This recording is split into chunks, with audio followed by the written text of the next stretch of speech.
Hello, everyone. Welcome back to the Detour podcast, where we talk all things related to the topic of unconventional success and upcomings. I'm your host, Gary Fan, a community college alumni with aspirations of becoming a world-changing business owner.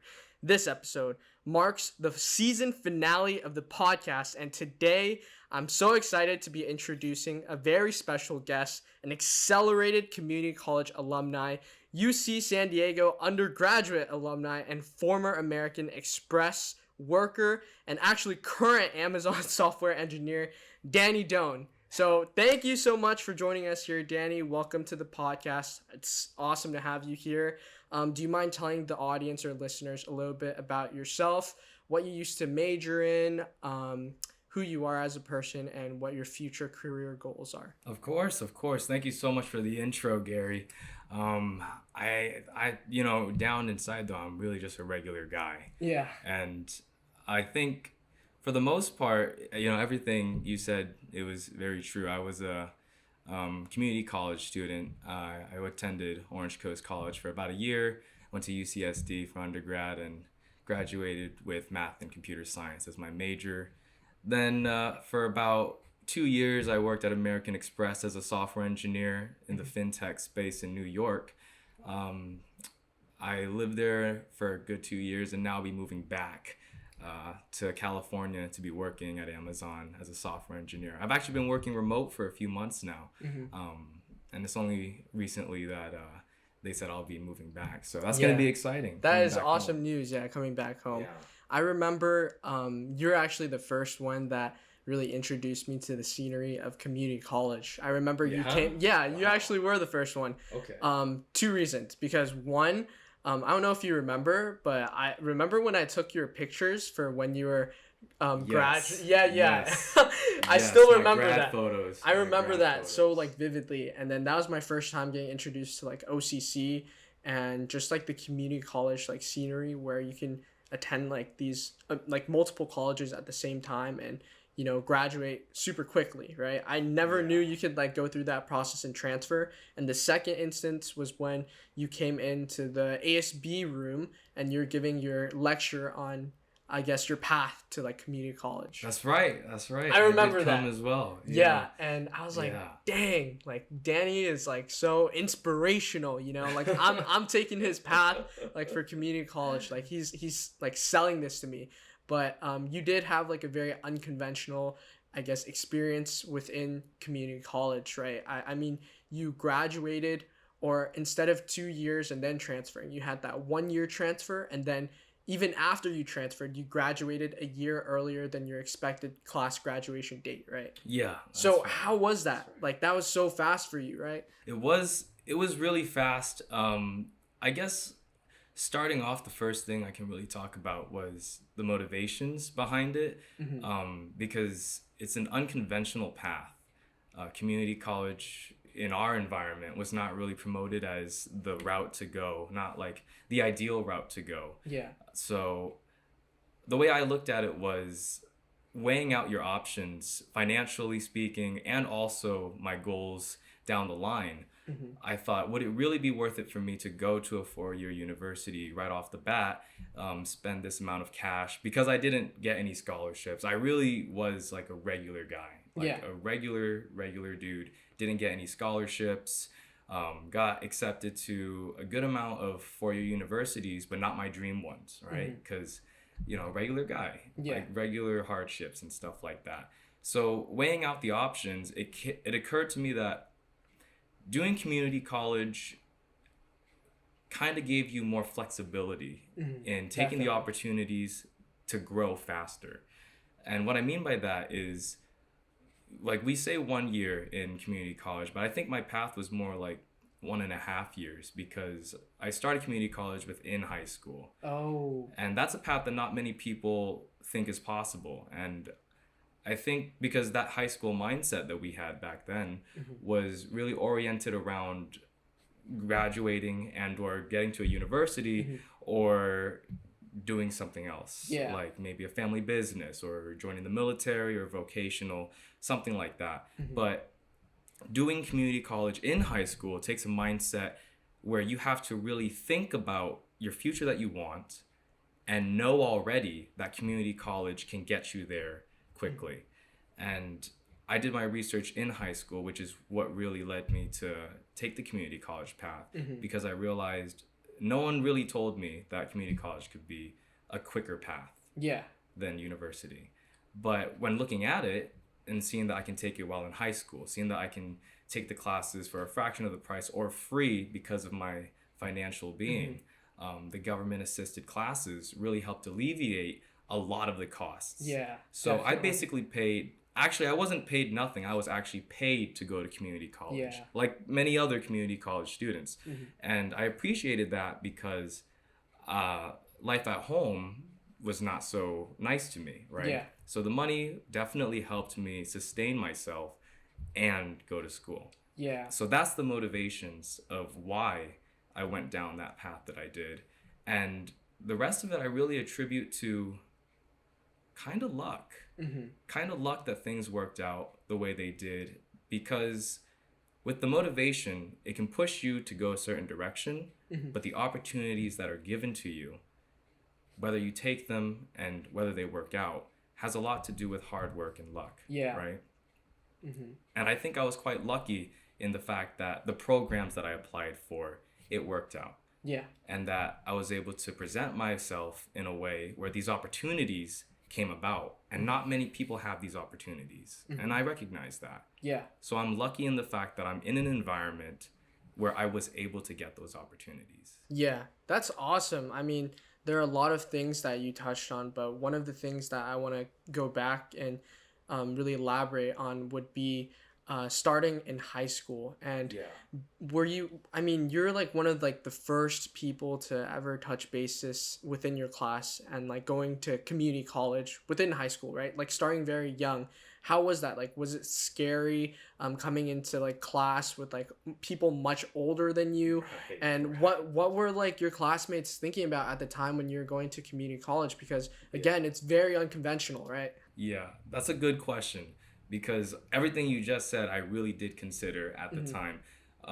As far as I know, no one else in my high school class went down the same route with taking community college classes while in high school. But there could be some people, I don't know. But just my immediate circle of people and the people that I went to class with, they did not do that. But researching into it, you really have to search hard. Because it's not an easily accessible thing to get information on, being a high school community college student. I think it's actually called a partial community college student, or I'm not sure the full term for it, but you have a separate application for community college while you're in high school. Oh, wow. You need to get a signature from your high school principal or someone else in the administration. You need to get it signed. If you're under 18, you need to get it signed off by your parents, because as they're your guardian, they kind of have a big say of what you do. And also your parents may or may not have to take you into the community college to talk to that administration to confirm like, hey, this is it, this is what they want to do, and they want to continue down this path. But luckily for me, I was 18 at the time, Nice. because I started as a senior. I should have started earlier, and I wish I did. And I think for anybody listening, if you have the idea to start community college earlier, I would say take it. Because for one, if you're an AP student, you have a few things going on for you. Say you score a 3 on an AP exam. Some schools don't accept that as passing credit.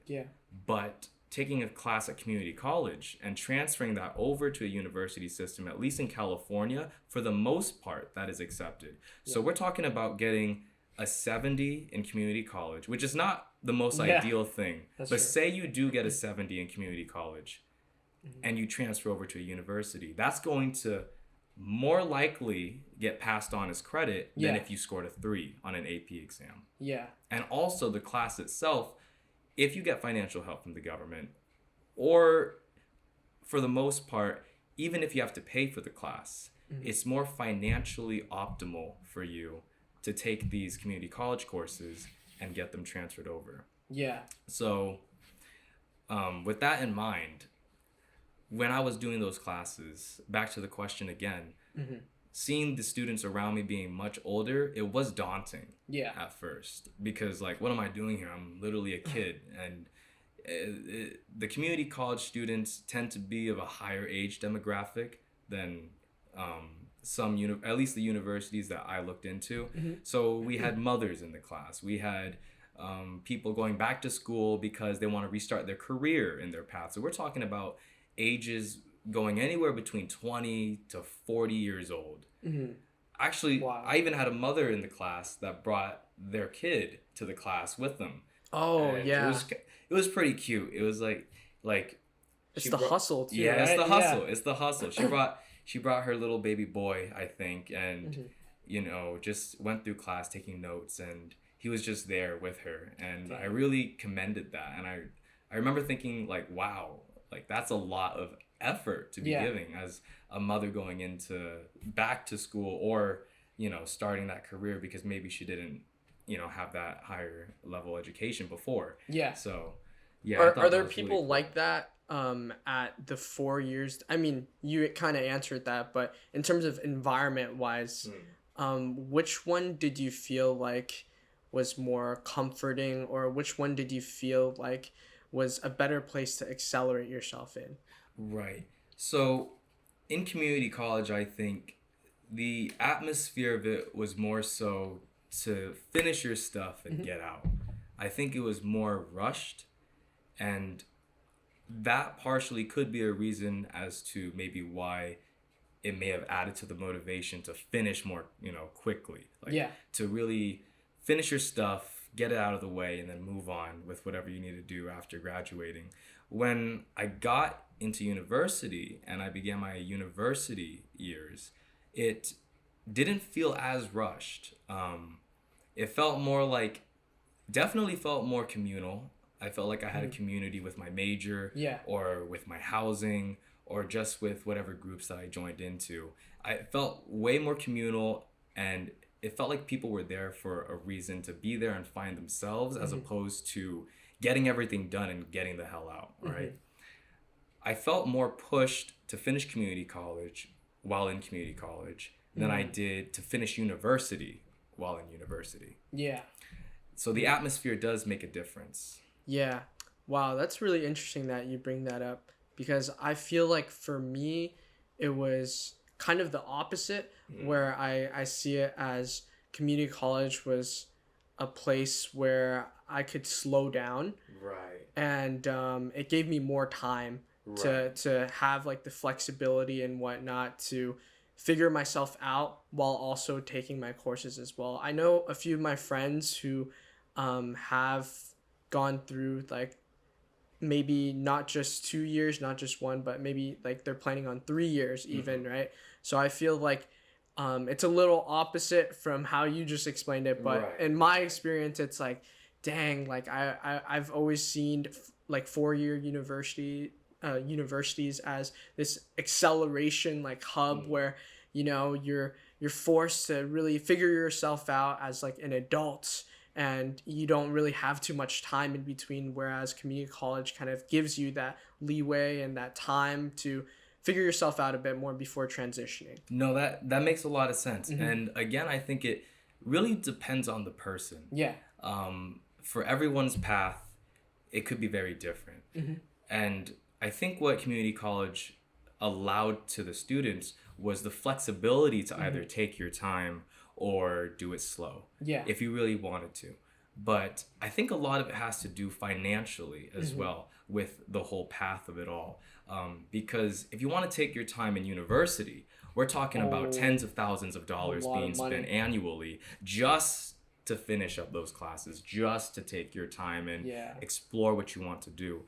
As opposed to in community college, if you wanted to take your time and maybe explore different classes that you wouldn't normally take, that would not cost as much. Yeah. At most, maybe a few thousand if you didn't have assistance. But what I found was there was a lot more assistance for community college, at least for my demographic and my like academic scores than there was in university. Yeah. It could have to do with competition. It could have to do with federal assistance funds. I'm not sure. Yeah. I'm trying to think back to see if I remember because I had like a really nasty experience with, I guess, Yeah. the assistance at like provided at community college. Mm. For me personally, I don't know if it was the same for you, but I didn't go to a counselor. Did you go to a counselor? No.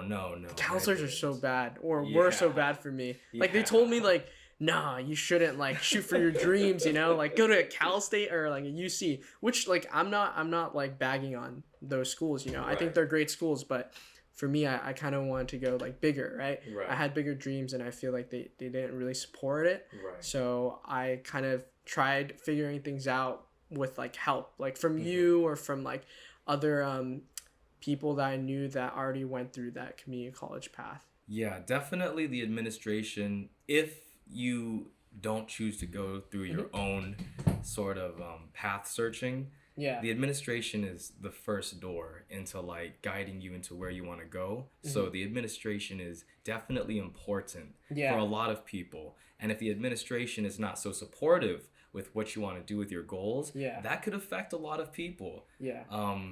For me, I did as you did, and I didn't really go towards the counselor route. I wanted to do my own research on it, and most of it had to do with what you just explained right there. I didn't want. I knew the path that I wanted to take, and I knew the risks that I wanted to take, and I didn't want somebody reminding me of these risks, bringing down my motivation, potentially even straying me from my goals.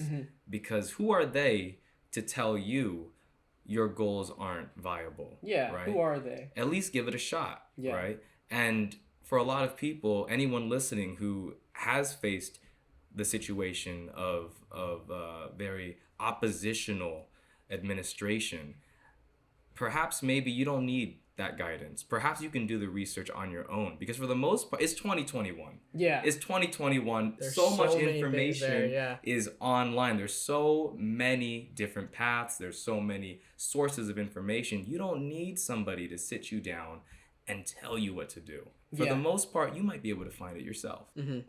And I agree with that a lot because just going off of what you just said, I feel like when you're approaching a guidance counselor, they have an objective in mind. Yeah. And that's to get you to transfer like and kind of get out, you know. They kind of want their stats. Exactly. It helps their stats. the stats, you know. I feel like that's what they really care about, not exactly not so much of putting you in like your into like line with your dreams, right? So that's why I feel like, you know, I'm not opposed to going to a guidance counselor, but I feel like, you know, like you mentioned, you should really figure yourself out, like having a clear set path of what you have in mind. And then if you aren't too sure, like go to like counselor, but then like be really sure of what you want to do in your own path, because you can easily be persuaded otherwise. Yes, 100%. Yeah. You don't want them to decide for you. And it's hard because in the United States educational system, we're kind of molded in a way from K through 12 through the public educational system where they tell you what to do. They tell you how to do this. They guide you on the path that you should take. And then by the time you're graduating high school, you're like, well, what do I do now? Yeah. I have to think on my own, and I have to decide things for myself. And for a lot of people, they're at that stage moving into a university. They're at the stage of ambiguity moving into a university. Yeah.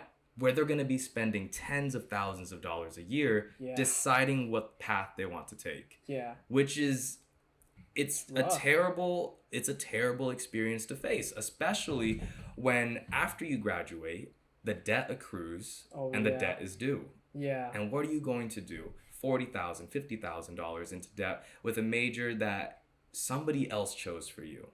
That's not the ideal situation. Yeah, I feel like that's just so rough, you know. It's like if you're going through that path and you're at the end of like that path, right? It's like, okay, I've completed school now. I don't really like my major. Yeah. And I have so much money I have to pay back. Like you're in a really awkward situation there, right? And it's like it's even harder to start over again because you're already at this very uncomfortable position. Like where do you go from here, you know? Right. It's I don't know, it's scary, but something that I've been emphasizing throughout the episode so far is figuring out your goals first, your visions, and then taking those small steps. It's kind of like looking at it from a grand scheme of things as to what you want to do in the future, and then backtracking and taking those small steps and figuring out what can I do today that can slowly lead me to that end goal, and building yourself up there. But I think that's something that, you know, a lot of people should take into consideration. I agree completely. I agree 100%. That sounds not only exactly like the ideal thing to do, but I think that should be the only thing to do. Because what sort of life would we lead if our goals were kind of designed for us? What sort of life would we lead if the only way to obtain the goals that we have is by someone telling us the direction to go, right? Yeah. So I think really to have a free life and to design your own future, you need to take the vision into it, and you need to craft this vision with a goal in mind and take those incremental steps, of course with assistance. I'm not saying do everything on your own and completely avoid external help, because I asked for a lot of help. I asked for a lot of help from my peers. I had buddies of mine that also went to community college with me, and I had buddies of mine in university that all guided me towards with the information they learned. They all guided me towards my goals and what I wanted to do. Yeah. So designing your own future plan does not have to be lonely, because you could still take information from many facets.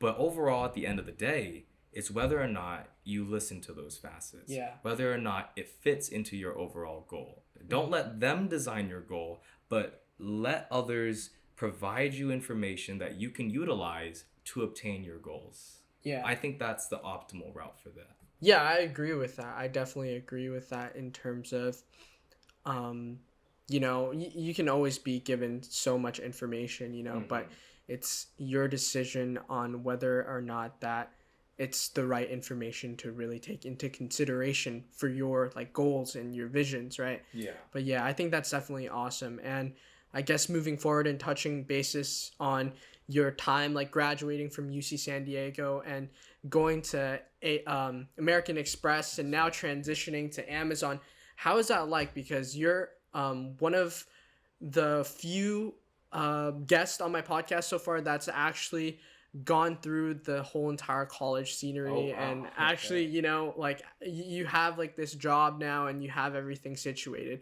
So how is that like post-graduation life like? And that transitional period between American Express and Amazon, how is that like for you? Right. That's a good question. It's not a loaded question. It's just there's a lot that happens after graduating. Yeah. And I think the best start to an answer would be when I considered what I wanted to do with myself while in university. I think I already had the end goal of working in software as my vision, as my plan. So my transition out of university was kind of like pre-planned and expected. I kind of knew what I was getting myself into, in that all of my coursework, all of my classes, everything I've heard from my professors and my friends that were interning at places and my friends that were working at places, all that information, all those facets, they all came together so that I could build this picture of what life would be like after graduation. And for the most part, it was pretty true. It was pretty accurate. I think learning independence is something that we can start at any age. And because my experiences with going to community college and university, all of that was mainly decided by me alone.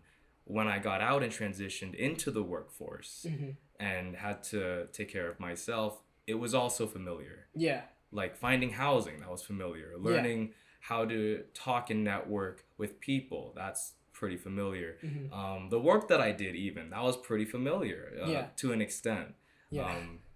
So the transition itself wasn't so bad, but again, this is just in the industry of software engineering. For anyone listening that's not in software engineering, the vision could be very different from schooling. Like, going to school and, majoring in biology, you learn a lot of bio, but whatever occupation you want to take with that major may or may not be relevant Yeah, to the stuff that you that's learned true. in school completely.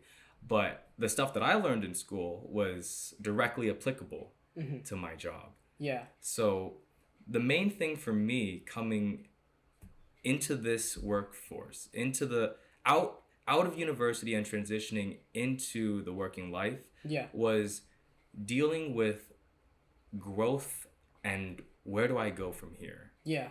Because it's very easy to begin working and then kind of forget like what do you want to take your future to? Hmm. Whereas when you were in school, you kind of had a good idea of what you wanted to do, right? Yeah.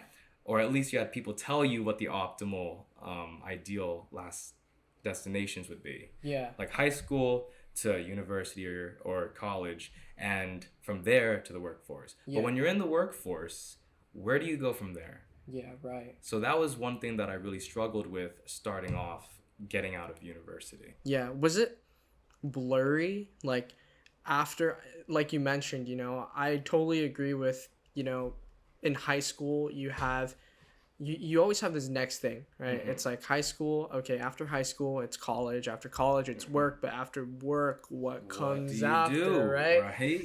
Yeah. So, Yeah. I mean, was it blurry for you? How was that? And, if you feel like you've made it to where you are supposed to be, are you happy with that? Or if not, then what's like the next thing out Mhm. there? Right. I wouldn't say it was, well, in the moment, Hmm. it was not blurry. Like Yeah. everything I did, I paid a lot of attention to in the transition because of a lot of reasons. One, it was a Hmm. new environment. It's like going to a new school Yeah. or going to your dream university or just moving to the next grade or something. Like Yeah. the it being so new affected my focus to it. So I really Mm-hmm. focused in on everything that came in. I tried my best to learn the newest things, to really focus on my position, make new friends. Because moving out to New York, I didn't really have anyone there with me. I was pretty alone, Hmm. right? So I wouldn't say it was a blur, but I would say looking back at it, Hmm. it moved very quickly. Yeah. So I meant blur as in like since you're working now, yeah.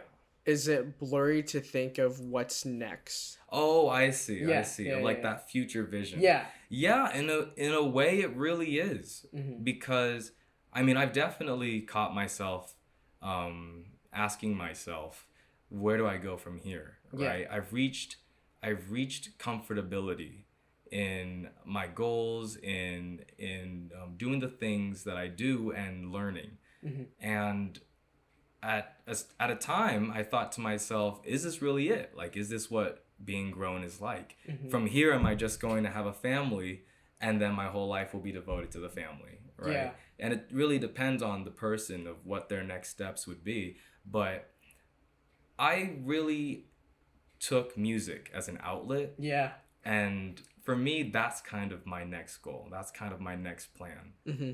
You have amazing music, by the way. Yeah, I appreciate that. I appreciate that. Oh man. Well, yeah. Sorry to cut you off. What are you saying about music though, in terms of Right. it being your next thing? Yeah, so it was my muse, and I really began going into it as a hobby, starting work because I had all this time, right? The comfortability Yeah. of it, right? Like, oh, well, I don't have homework anymore, so I have free time, Yeah. and I'm pretty alone out here, and things are all very new, so I experienced living in a new place.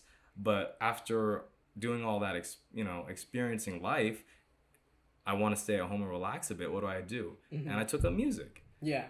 And it just really went off from there because I've always loved music. And I decided, hey, well, what if I just do this as like a side gig or something? And then I started up a Fiverr and started doing jobs for people. I don't do it anymore because Yeah.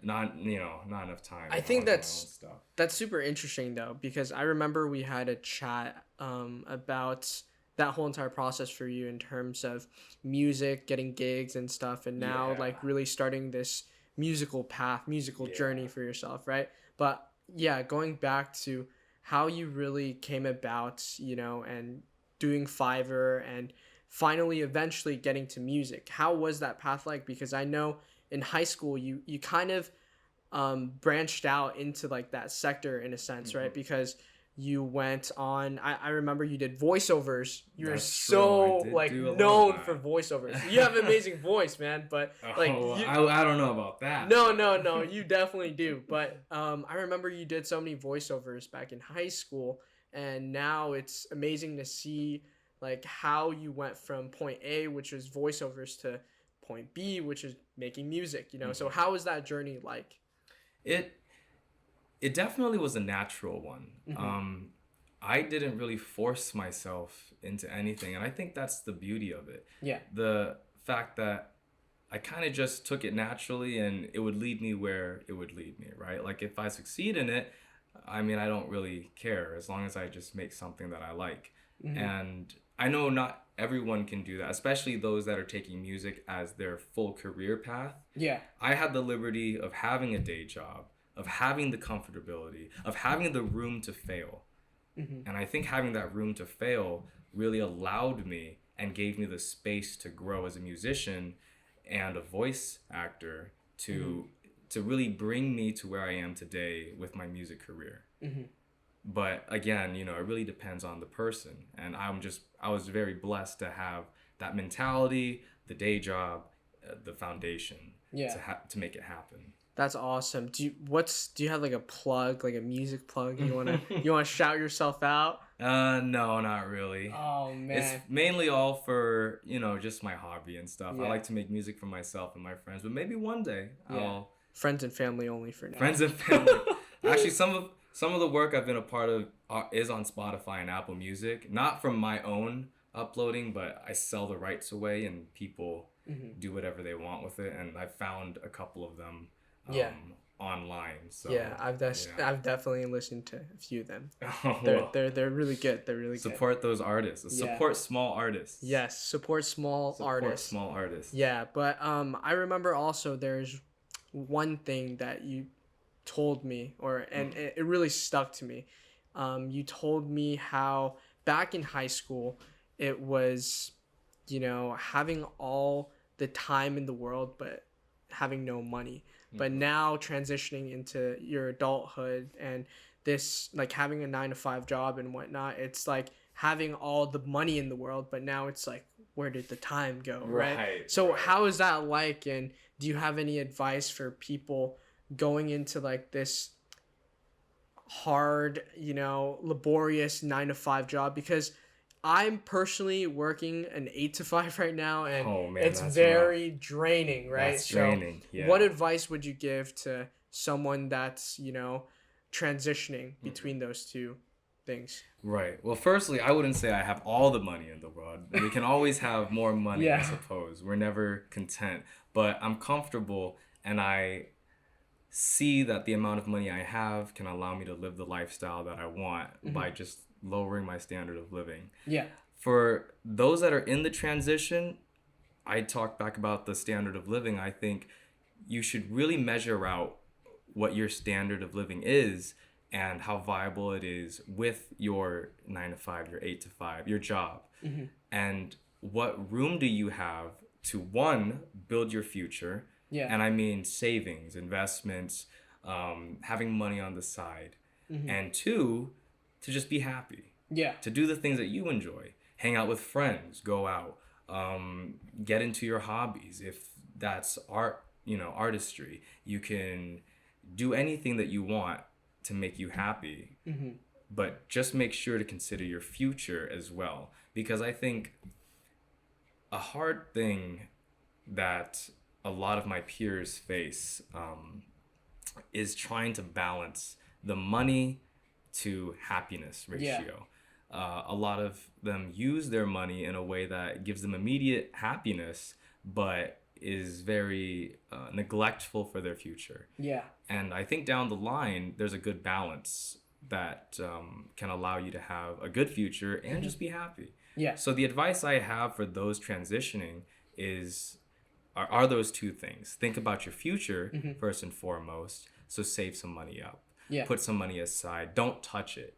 And secondly, to use money to enjoy life. Don't save up all your money, because we're not just robots, and we can't just work all the time, save all our money and do nothing, cook at home and go to sleep, right? Yeah. We have to enjoy life, especially while we're young. And those in the transition period, I might not be wrong to assume that many of you are on the younger side.